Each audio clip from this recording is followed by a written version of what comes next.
Bismillahirrahmanirrahim. Assalamualaikum warahmatullahi wabarakatuh. Salam sejahtera untuk kita semua.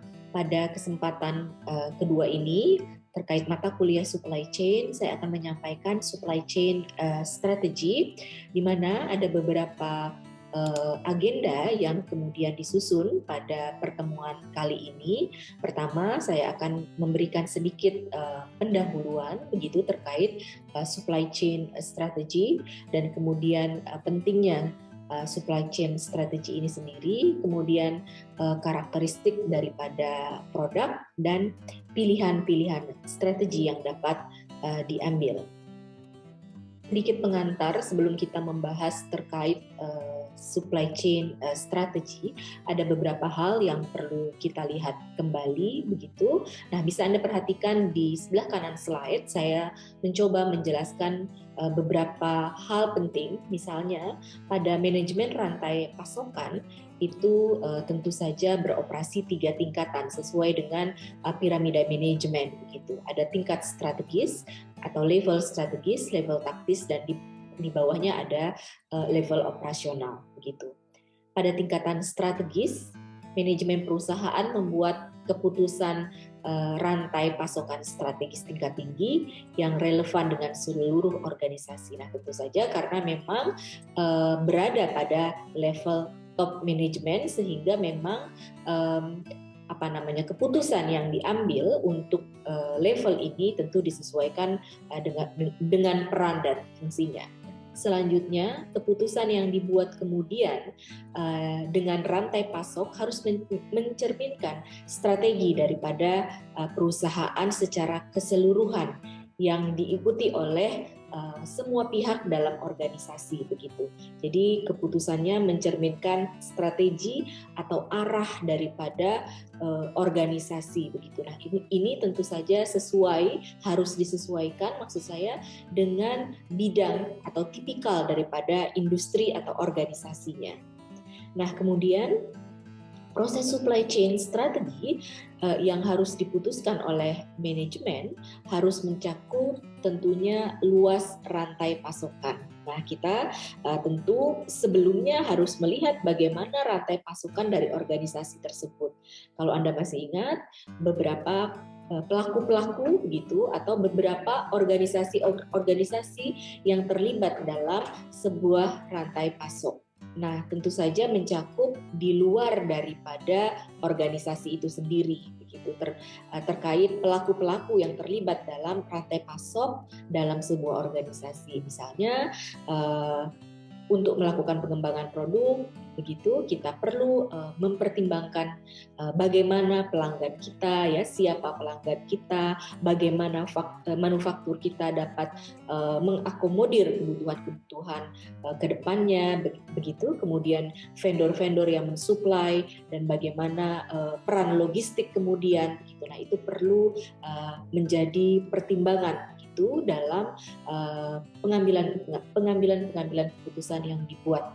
Tadi saya menjelaskan level pada organisasi begitu ya, pada level top management tentu kebijakan-kebijakan, keputusan-keputusan yang diambil adalah keputusan-keputusan strategis. Nah, di sini pada pengembangan sebuah produk, manajemen senior harus menentukan tadi ya arah strategis ketika mempertimbangkan produk yang akan diproduksi dan ditawarkan kepada pelanggan, ya, bagaimana kemudian misalnya kita mengambil langkah-langkah menambah variasi produk misalnya dan lain sebagainya. Nah, pilihan-pilihan tersebut tentu disesuaikan dengan arah strategis daripada organisasi.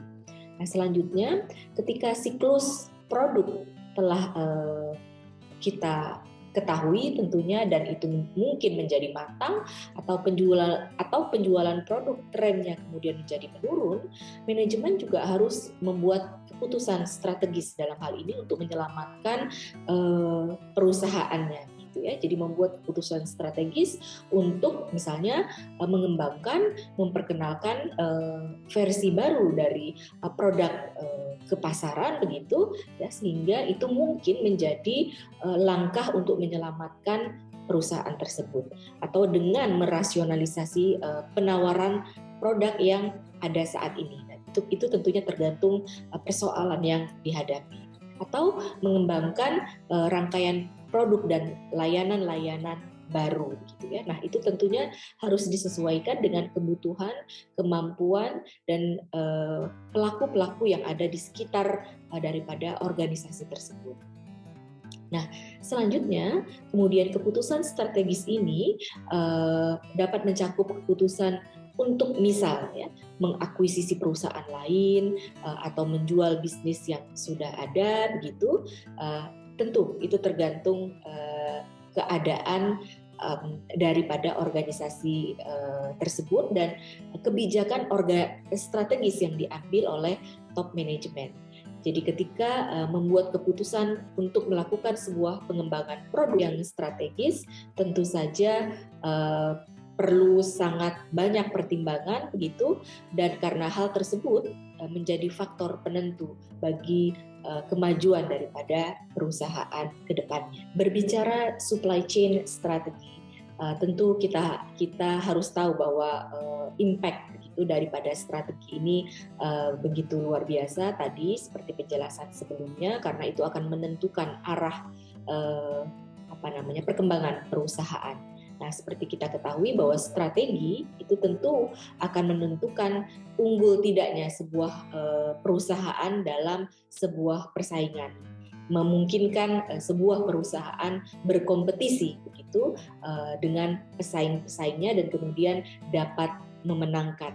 Nah, untuk itulah strategi menjadi penting dalam supply chain strategi. Begitu. Nah, tentu kita harus mengidentifikasi, menganalisis sedemikian rupa kebutuhan-kebutuhan, kemampuan-kemampuan yang dimiliki oleh organisasi yang kita miliki. Untuk perlu diingatkan bahwa persaingan pasar itu menuntut sebuah organisasi atau sebuah perusahaan memiliki diferensiasi atau berbeda begitu dari pesaing-pesaing yang ada. Nah, diferensiasi ini tentu lagi-lagi perlu kita lihat berdasarkan apa yang kita miliki begitu. Nah, tidak hanya ingin tampil berbeda tetapi tidak ada pertimbangan-pertimbangan khusus begitu.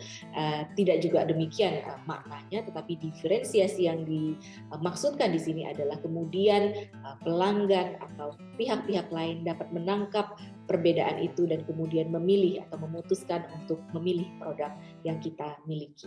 Dapat kita lihat pentingnya strategi dalam supply chain begitu. Tadi beberapa sudah juga coba saya jelaskan tentang bagaimana strategi dalam supply chain memiliki peran yang penting begitu. Nah, bisa dijelaskan juga bahwa misalnya pada satu buah persaingan begitu ya, perusahaan mengelola banyak variasi produk begitu untuk tadi ya menangkap pelanggan begitu, atau membuat dirinya berbeda atau menghadapi satu persoalan begitu, sehingga harus ada rasionalisasi yang diambil gitu. Nah, kondisi misalnya dengan pengelolaan berbagai jenis varian produk yang sudah mungkin terlanjur di rilis begitu, tentu saja mengandung konsekuensi gitu ya. Jadi konsekuensi itu misalnya adalah keterbatasan atau kesulitan dalam kegiatan produksi karena kemudian varian produknya menjadi lebih banyak begitu. Pada proses penyimpanan juga demikian, kita juga menghadapi berbagai tantangan dengan satu konsekuensi, dan mungkin juga pada sistem distribusinya. Jadi apapun keputusan yang kemudian kita ambil tentu mengandung katakanlah konsekuensi atau resiko atau persoalan kemudian di depannya. Nah, tentu lagi-lagi itu seberapa kuat begitu perusahaan akan mengakomodir kesulitan yang akan muncul ke depannya. Nah, untuk supply chain strategi ini dibutuhkan cara yang berbeda untuk kondisi-kondisi yang berbeda gitu. Misalnya strategi dalam supply chain ini biasanya diambil dengan berbagai kondisi atau fakta-fakta ya. Misalnya karena variasi produk semakin tinggi atau perusahaan mengelola variasi produk yang banyak begitu. Kemudian mungkin juga ada keinginan pelanggan yang cepat berubah begitu ya terkait produk atau tren produk saat ini. Dan kemudian pasokan material yang mungkin semakin sulit itu kemudian kita sadari dan kita harus mengambil strategi tertentu.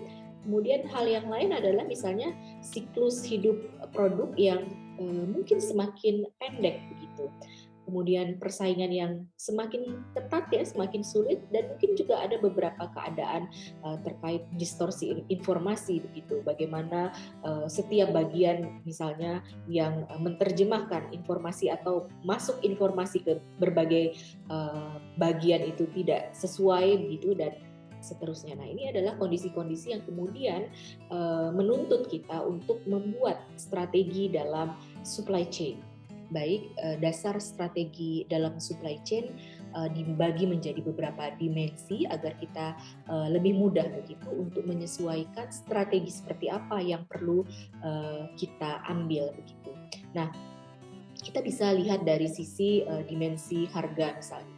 Nah, kita misalnya hanya menjual produk dengan harga yang lebih murah misalnya dari pesaing-pesaing yang ada atau sebaliknya begitu dengan tentu kualitas-kualitas tertentu ya. Jadi kita bisa mempertimbangkan harga sebagai salah satu dimensi daripada strategi dalam supply chain management. Dan kemudian mungkin kecepatan begitu ya, produk kita cepat bertumbuh gitu, artinya cepat mengeluarkan produk-produk baru atau cepat dalam pelayanannya ya, cepat dalam segala hal yang berhubungan dengan speed gitu. Dan kemudian fleksibilitas ya, fleksibilitas baik itu terkait kerjasama, terkait layanan gitu ya. Jadi tiga dimensi ini adalah dimensi yang patut kita pertimbangkan begitu untuk membuat strategi yang tepat dengan kondisi-kondisi tertentu yang dihadapi. Nah, tentu saja untuk melakukan atau untuk membuat strategi-strategi kita perlu lihat juga begitu karakteristik dari pada produk yang sedang ingin kita pikirkan begitu strategi pengembangannya ke depan. Jadi ada dua jenis produk, yaitu produk inovatif dan produk fungsional. Nah, kita perlu lihat apakah produk kita masuk ke dalam produk yang dalam kategori inovatif atau fungsional, karena di dalamnya kemudian tentu melekat karakteristik yang harus kita pertimbangkan dalam menentukan strategi. Produk inovatif itu biasanya produk berbasis inovasi, banyak fitur baru, sering berganti, sering terjadi perubahan. Produk lama tidak akan dirilis kembali misalnya. Nah, berbeda dengan fungsional, produk fungsional produk yang dibeli karena fungsi yang melekat pada barang itu sendiri. Jadi tentu secara mudah contohnya produk inovatif misalnya handphone gitu ya, produk fungsional misalnya minuman begitu ya, air mineral misalnya dan lain sebagainya. Terkait produk inovatif dan produk fungsional dapat juga kita lihat dari sisi siklus hidup produknya begitu. Produk fungsional life cycle-nya biasanya lebih panjang gitu dan tidak bermain dengan variasi yang banyak. Nah, sementara produk inovatif bervariasi jenisnya di pasaran dan biasanya banyak begitu jumlahnya.